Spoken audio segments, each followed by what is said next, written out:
parole de Dieu, au cours de laquelle nous nous efforçons de nous instruire selon la parole de Dieu qui nous éclaire, même sur tout ce qui se passe dans notre temps. Nous prions.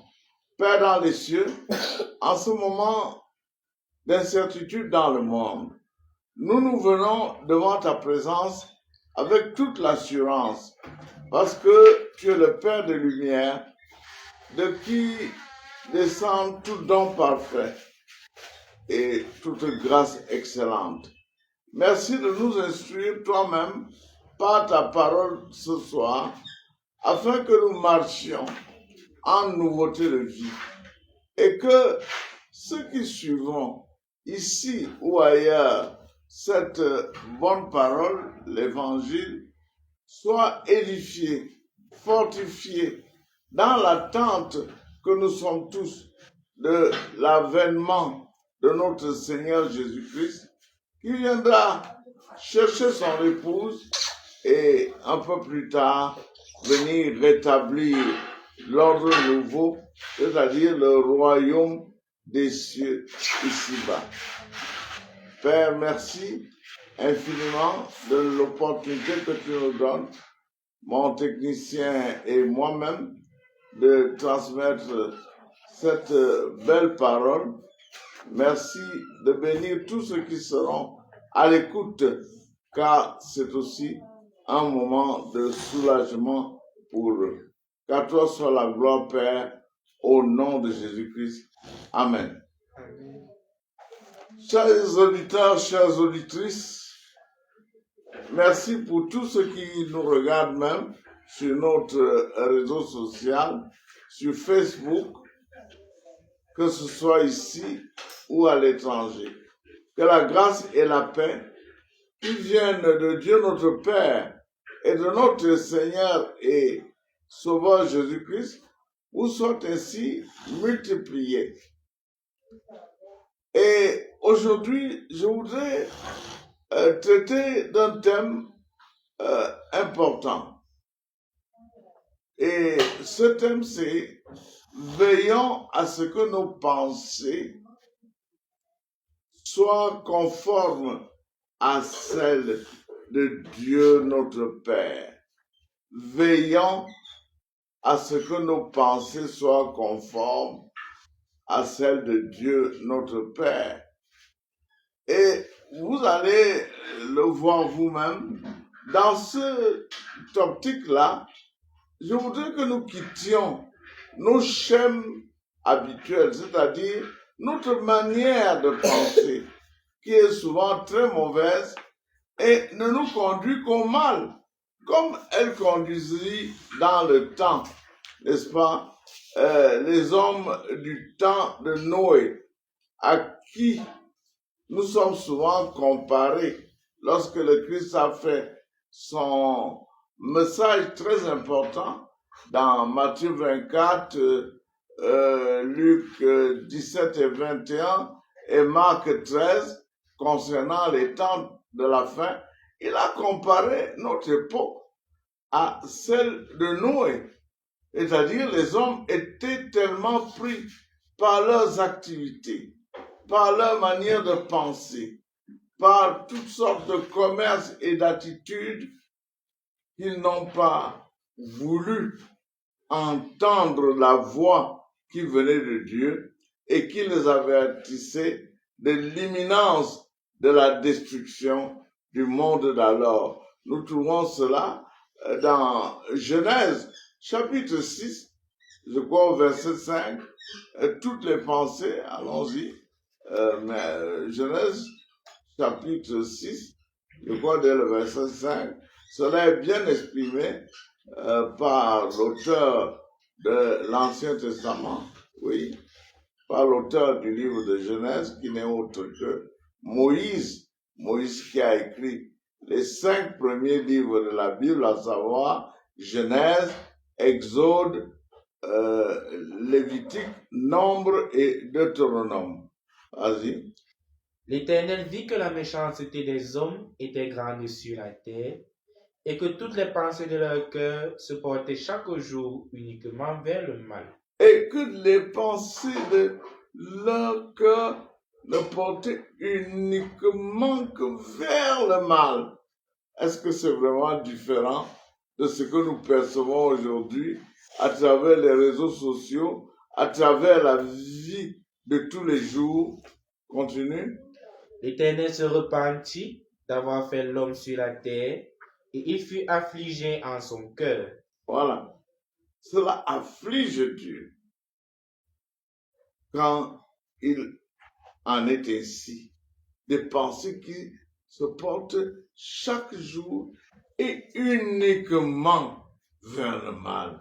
Cela veut dire que la majorité de la population de l'époque, excepté Noé et sa famille qui fut d'ailleurs sauvée lors du déluge, 8 personnes sur des centaines de milliers ou peut-être même des millions de personnes qui habitaient la terre à l'époque, eh bien, toutes les pensées de leur cœur étaient corrompues.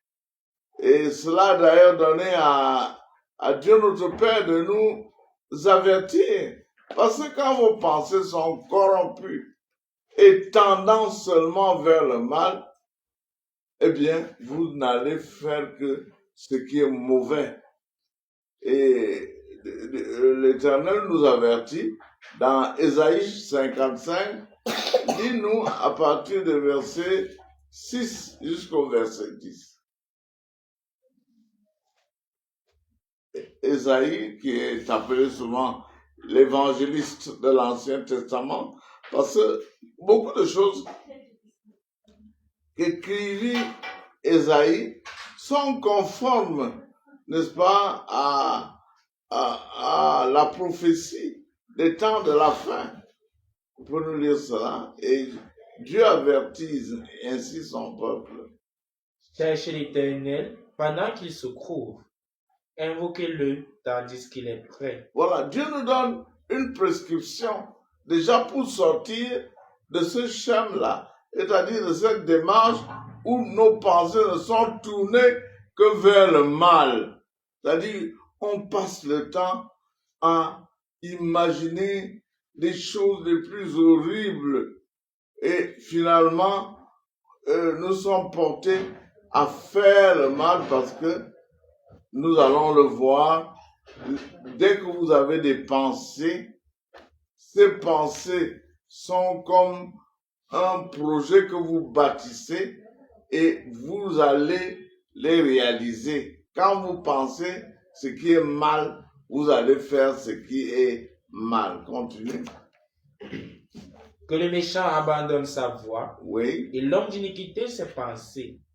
Qu'il retourne à l'Éternel qui aura pitié de lui, à notre Dieu qui ne se lasse pas de pardonner. Et vous avez vu l'insistance de Dieu, que le méchant abandonne sa voie et que l'homme d'iniquité, cette expression, c'est à peu près comme le méchant. C'est-à-dire, l'iniquité, c'est le péché porté au plus haut degré. C'est-à-dire, vous n'avez même plus de soucis pour les autres. Hein? Bon, on peut dire que certaines lois sont transgressées par ignorance, mais parfois l'iniquité, c'est des péchés voulus, volontaires. Hein? Donc, l'homme d'iniquité abandonne ses pensées. Vas-y. Car mes pensées ne sont pas vos pensées. Oh, je voulais en arriver là. Les pensées de Dieu n'ont rien à voir avec les nôtres. Nos pensées sont des pensées du mal et de destruction. De destruction même de notre environnement. Regardez à quoi ressemblent aujourd'hui nos forêts, des coupes de bois. Regardez à quoi ressemblent nos villes, qui sont devenues des villes poubelles, parce que les gens jettent à l'emporte-pièce des ordures à tout point de vue, parce qu'ils disent, ah, est-ce que quelqu'un va voir? Vas-y. Et vos voix ne sont pas mes voix. Voilà. Dit Continue. l'Éternel. Oui. Autant les cieux sont élevés au-dessus de la terre, autant mes voix sont élevées au-dessus de vos voix, et mes pensées au-dessus de vos pensées. Voilà. L'homme doit aspirer à la pensée de Dieu qui est élevée et qui repose sur la justice, qui repose sur ce qui est bien et non sur ce qui est mal. Oui, j'insiste dessus parce que tous ces temps-ci, nous avons étudié d'agréables prophéties et sur ce que Dieu réserve à l'homme. Le merveilleux monde à venir dans lequel l'homme vivra et dans lequel il n'y aura ni tort ni dommage. Mais il faut que, avant que cela soit ainsi, que, n'est-ce pas, notre manière de penser stable, comme le dit l'apôtre Paul quelque part, que nous soyons renouvelés par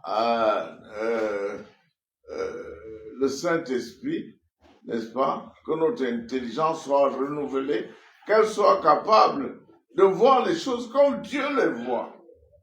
Que la parole de Dieu soit notre miroir et non pas les théories des hommes. Parce que quand nous nous conformons uniquement dans ce que les hommes et les femmes aujourd'hui font, eh bien, nous plongeons directement aussi dans la confusion. Et notre Seigneur Jésus-Christ, dans Marc chapitre 7, avait mis l'accent sur ce point. Alors qu'il s'adressait à des foules, il y avait parfois des choses terribles qui se passaient. C'est-à-dire que les gens, au lieu d'apprécier son action, les principaux sacrificateurs, les scribes, les sadducéens et autres, au lieu de voir ce qui est positif dans l'action de Jésus, se sont mis à penser que Jésus est un empêcheur de tourner en rond. Et dans l'épisode qui nous est raconté, nous allons lire un peu Marc chapitre 7, n'est-ce pas, dans Marc chapitre 7, quelques passages là.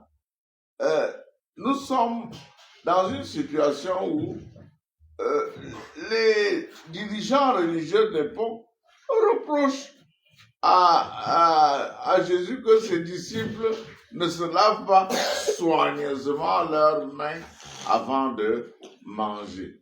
C'est vrai, Jésus n'était pas en train de dire qu'il ne faut pas être propre. Mais connaissant les pharisiens, les sadducéens, ils avaient mis le doigt sur leur façon de penser. Ils vérifiaient si vos attitudes étaient conformes aux leurs avant de penser à ce qui est conforme à la parole de Dieu. Ils insistaient sur les moindres gestes que l'on posait. Ils préféraient que quelqu'un n'aide pas un malade le jour du sabbat, oubliant que la pensée de Dieu, c'est la miséricorde, l'amour, c'est-à-dire aider d'abord l'autre.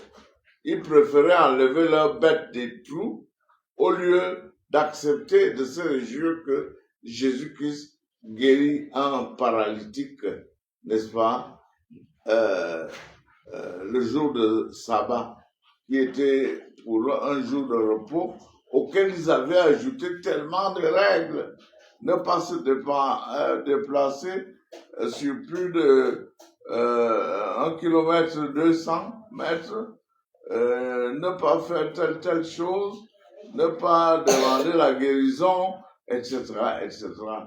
Ne même pas cueillir peut-être un fruit pour manger.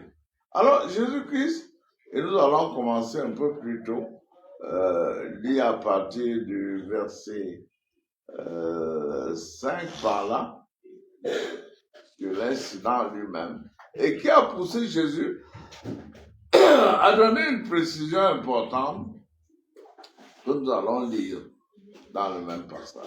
Voilà, vas-y. Et les pharisiens et les scribes lui demandaient, pourquoi tes disciples ne suivent-ils pas la tradition des anciens? Voilà. toute leur pensée en voyant Jésus et en regardant ses disciples, ils ont observé que dans les cas-là ne sont pas en règle par rapport à ce que nous voulons. Ils parlent bien de tradition et non pas de la loi divine. Vas-y. Mais prennent-ils leur repas avec des mains impures? Vas-y. Jésus leur répondit, hypocrite, Ésaïe a bien prophétisé sur vous, ainsi qu'il est écrit, ce peuple m'honore des lèvres, mais son cœur est éloigné de moi. Continue. C'est en vain qu'il m'honore en donnant des préceptes qui sont des commandements d'hommes. Vous abandonnez le commandement de Dieu et vous observez la tradition des hommes. Voilà. Donc, autrement dit, Jésus est clair parce que lui voit le jeu de ces hommes-là. Il prône savoir ce que l'Écriture dit et pour eux, Jésus et ses disciples sont hors sujet, mais ils oublient qu'ils sont complètement à côté. Parce que dans leur pensée, il faut se conformer à nos habitudes. Elles sont meilleures, nos ancêtres faisaient ceci, nos parents faisaient cela. Alors ce groupe-là, Jésus et ses disciples, c'est vraiment, ils sont à côté et Jésus prétend qu'il est le Fils de Dieu. Donc ils étaient révoltés. Et c'est pour ça que Jésus fixe la véritable norme. Il dit que leur façon de raisonner n'est pas conforme à celle de Dieu. Ils prétendent adorer Dieu alors que leurs préceptes sont des préceptes d'hommes. C'est-à-dire qu'ils ne peuvent pas honorer Dieu notre Père. Continue. Il a dit encore, vous anéantissez fort bien le commandement de Dieu pour garder votre tradition. Car Moïse a dit, honore ton père et ta mère. Celui qui maudira son père ou sa mère sera puni de mort. Mais vous dites, si un homme dit à son père ou à sa mère, ce dont j'aurais pu t'assister est corban, c'est-à-dire une offrande à Dieu, vous ne le laissez plus rien faire pour son père ou pour sa mère, annulant ainsi la parole de Dieu par votre tradition que vous avez établie. Voilà. Ces gens disaient, ok, mon offrande, la maman, est consacrée à Dieu. Je ne peux même pas t'aider. Tout ce que j'ai là est consacré à Dieu. Comment puis-je t'aider? Vous imaginez cela? Ils préféraient que leurs parents soient dans la pauvreté et prétendaient donner tout au temple parce que ils s'enrichissaient bien aussi là-bas. Ils reprenaient le même argent pour leurs propres besoins. Donc, c'est des choses fautes. Et Jésus-Christ a tenu à dénoncer cela. Parce que le passage est assez long. Le Christ montre par ailleurs que ce n'est pas ces choses-là, apparentes-là, qui souillent un homme. Non. Ce qui souille l'homme, c'est ce qui vient de dedans l'homme. C'est-à-dire du cœur de l'homme. Le cœur étant considéré comme le centre des pensées. Nous pouvons aller, je crois, dès le verset 17. Lorsqu'il fut entré dans la maison, loin de la foule, ses disciples l'interrogèrent sur cette parabole. Il leur dit, vous aussi, êtes-vous donc sans intelligence?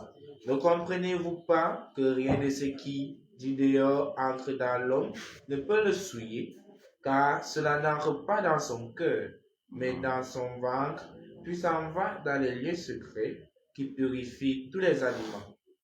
Il dit encore, ce qui sort de l'homme, c'est ce qui souille l'homme. Ce qui sort de l'homme, les pensées qui sortent de votre âme, c'est ça qui vous souille, nous souille, puisque je ne m'exclus pas.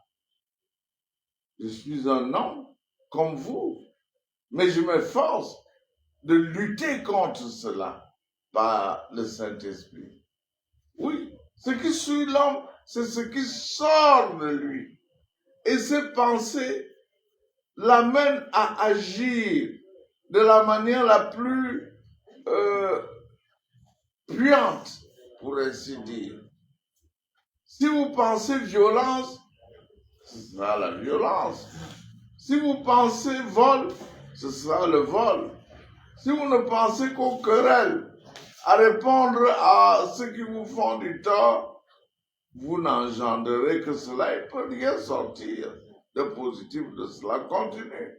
Et Jésus va être plus précis que je ne le suis.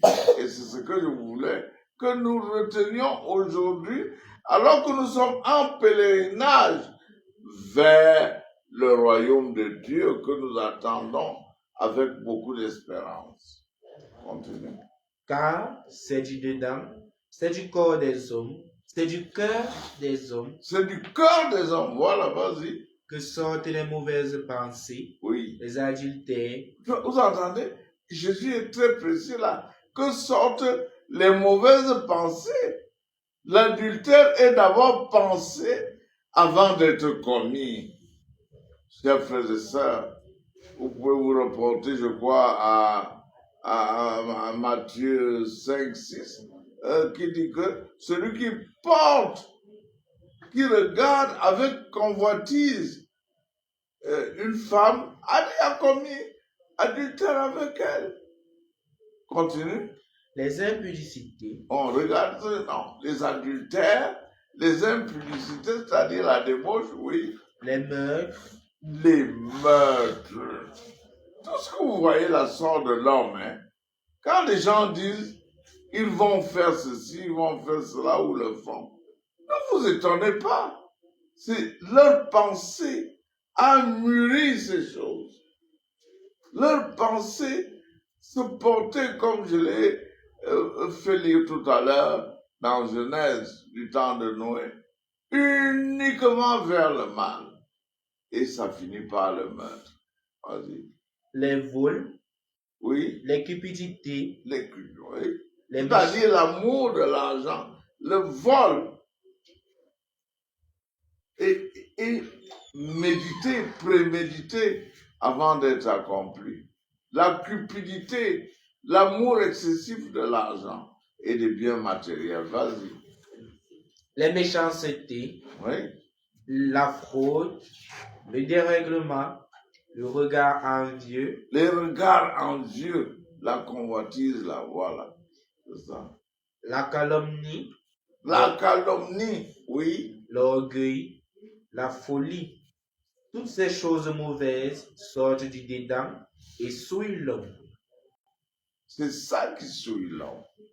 C'est-à-dire, avant même que vous ne commettiez l'acte, si vous maintenez votre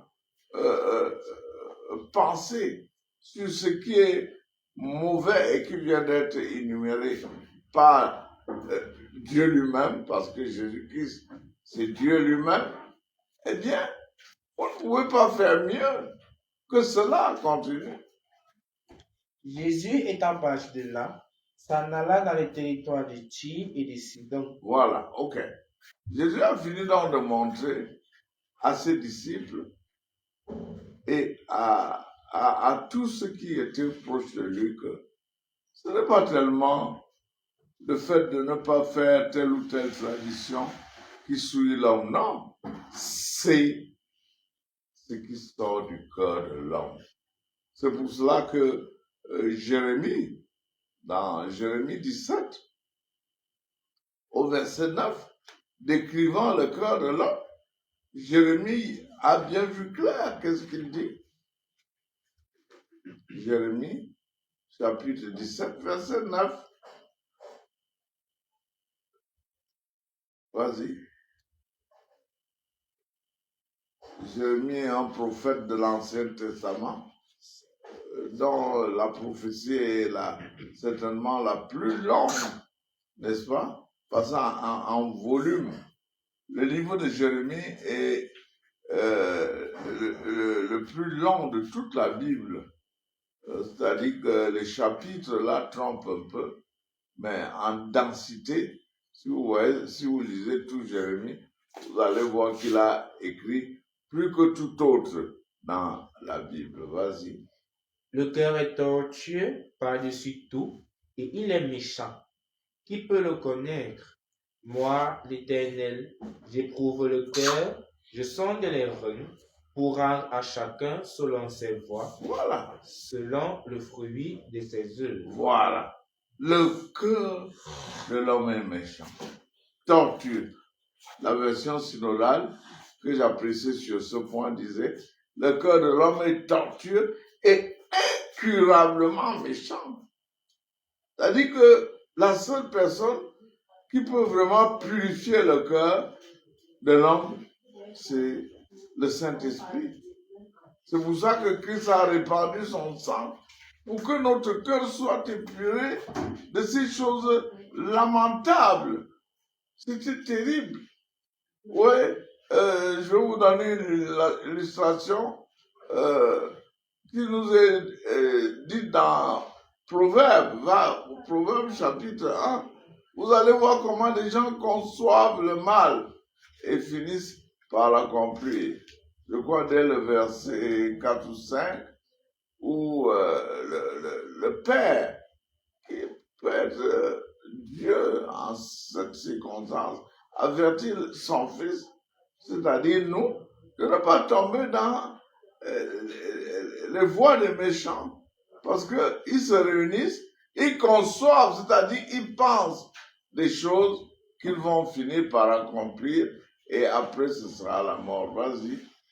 Mon fils, si les pécheurs veulent te séduire, ils te séduisent par quoi? Par ce qu'ils croient être leur belle pensée. Vas-y. Ne te laisse pas gagner. S'ils disent, viens avec nous, dressons des embûches, versons du sang, tendons des pièges à celui qui se repose en vain. Voilà les pensées qui se traduisent donc en plans exprimés de manière très précise. Continue. Qui se repose en vain sur son innocence, engloutissons-les tous vifs, comme le séjour des morts, et tout entier, comme ceux qui descendent dans la fosse. Nous trouverons toutes sortes de biens précieux, nous remplirons de butins nos maisons. Tu auras ta part avec nous, il n'y aura qu'une bourse pour nous tous. Mon fils, ne te mets pas en chemin avec eux, oui. Détourne ton pied de leur sentier, car leurs pieds courent au mal et ils ont hâte de répandre le sang. Voilà. Ils le font comment? Ils ont hâte de répandre le sang et quelle est la fin de leur affaire? Mais en vain jette-t-on le filet devant les yeux de tout ce qui a des ailes, et eux, c'est contre leur propre sang qu'ils graissent des embûches, c'est à leur âme qu'ils tendent des pièges. Ainsi arrive-t-il à tout homme avide de gain. La cupidité cause la perte de ceux qui s'y livrent. La cupidité cause la perte de ceux qui s'y livrent. Le mal détruit le méchant parce qu'il conçoit le mal, l'enfante, c'est-à-dire en termes de parole et d'exécution, et finalement, il est rattrapé, quel que soit le mal. C'est pour cela que dans Exode chapitre 23, dès le verset 1, n'est-ce pas, l'Éternel avait demandé à Moïse de prescrire un certain nombre de préceptes au peuple de Dieu à l'époque pour ne pas se mêler avec des gens dont les pensées sont seulement des pensées du mal. Lis un peu. Tu ne répandras point de faux bruits, tu ne te joindras point aux méchants pour faire un faux témoignage. Tu ne suivras point la multitude. Tu ne suivras point la multitude. Pour faire le mal. Tu ne suivras point la multitude pour faire le mal. Parce que la multitude, là, déjà, pensait à ses actes. Et toi qui vas te joindre à cela, tu te joins en fait, comme on dit, à des moutons de Panurge. C'est-à-dire des gens qui, dès qu'ils entament un projet, ils y vont tête baissée. Et toi qui ne savais rien, tu t'y engages aussi. Et finalement, c'est un peu la catastrophe. Donc, le Seigneur a insisté, relisez ça. Et je voudrais que vous reteniez ce verset. Tu ne te joindras pas à la multitude pour faire le mal. Le mal est tellement prôné aujourd'hui à tous les niveaux que malheureusement, beaucoup d'entre nous sont mêlés plus ou moins à des activités ou à des comportements qui ne nous apportent pas la paix.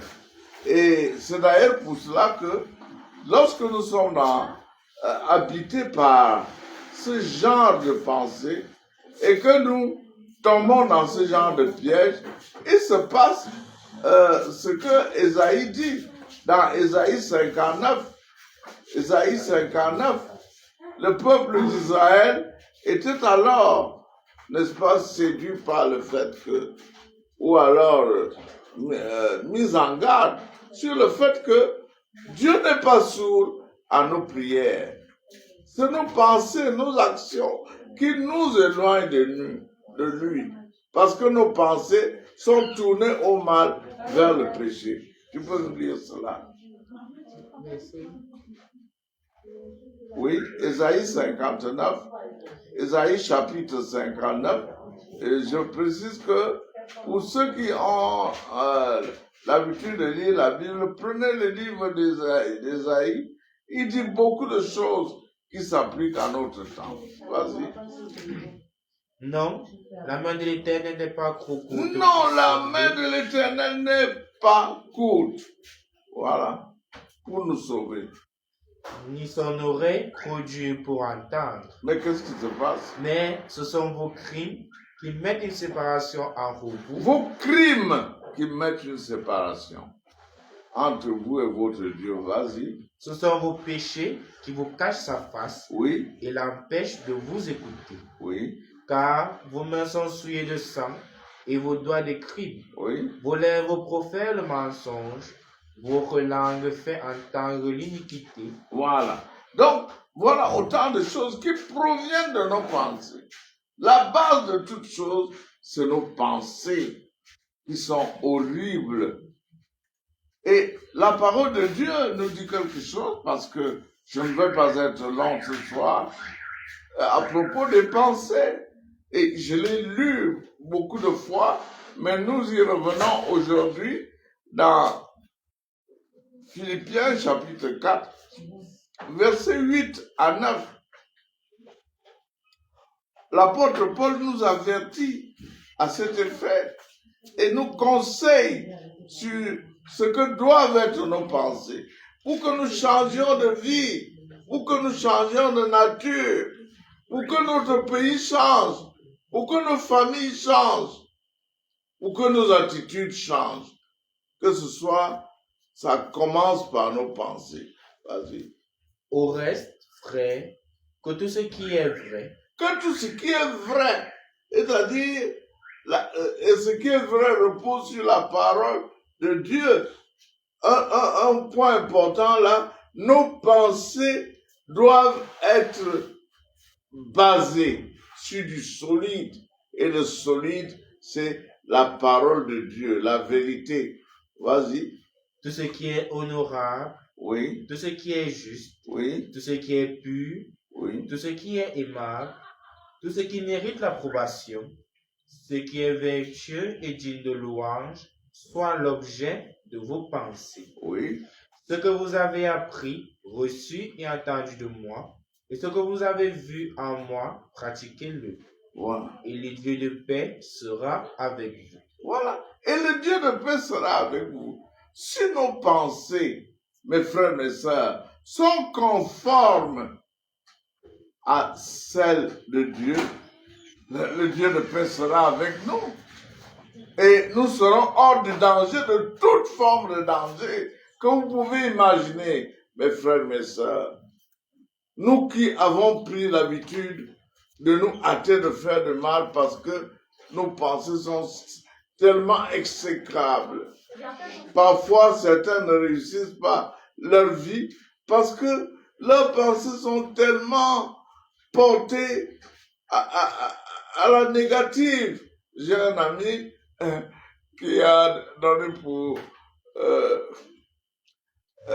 non à sa société vision positive pour le développement. Ça veut dire que il faut avoir des pensées positives, comme l'apôtre Paul nous le recommande là.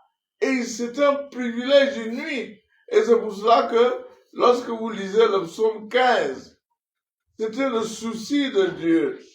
Qui entrera en présence de Dieu, c'est une personne dont les pensées sont épurées. Vous avez vu, sont aimables, c'est-à-dire l'œuvre de l'amour, sont pures, n'est-ce pas, sont vertueuses, dignes d'éloge et d'approbation. C'est-à-dire que lorsque vous exprimez votre pensée, ceux qui vous voient disent, ah ouais, ça c'est très bon ça peut apporter la paix, et non nous porter uniquement vers ce qui est mauvais et nous barrer la route du royaume. Et je voudrais lire en dernier lieu le psaume 15. Je voudrais que nous lisions ça. Et jadis, avant d'entrer dans le temple de Dieu, n'est-ce pas, les Lévites faisaient chanter ce cantique. Et c'était une façon, une invitation. N'est-ce pas, vous allez entrer dans le temple de Dieu. Avez-vous vérifié que vos sentiments sont purs, que vos pensées sont celles de Dieu, et vous allez suivre comment David a bien exprimé cela. Et cela nous montre également, parce que ce psaume a une portée prophétique, qu'il sera vraiment en présence de Dieu. Qui pourra dire le jour-là en présence du Christ que mon Seigneur, je suis vraiment à toi. Tu peux nous lire ça, s'il te plaît. Psaume 15. Psaume de David.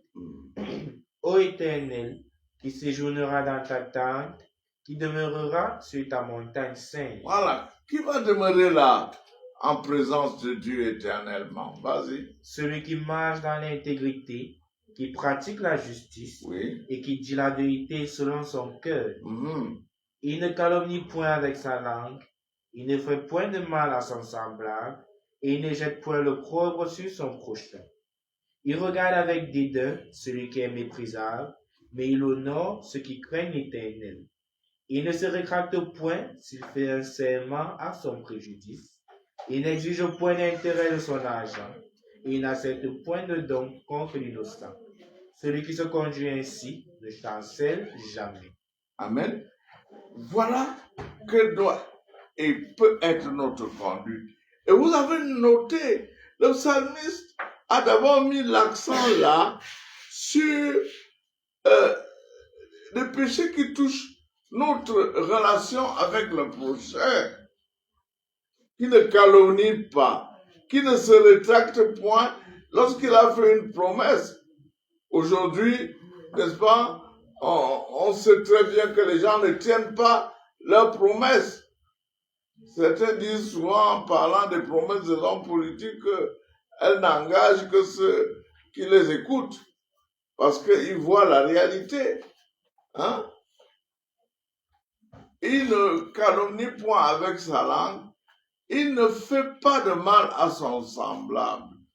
Un tel homme qui a décidé par le Saint-Esprit de se conformer à la volonté de Dieu, de changer de mentalité, un tel homme ne chancelle pas. Il sera en présence de Dieu et dès maintenant même, il est apprécié au milieu de son peuple. C'est un homme de bien et qui peut apporter à notre société qui souffre de ces maux, qui pleure maintenant parce que les pensées les plus négatives sont exprimées et accouchent à de la violence, à des meurtres et autres.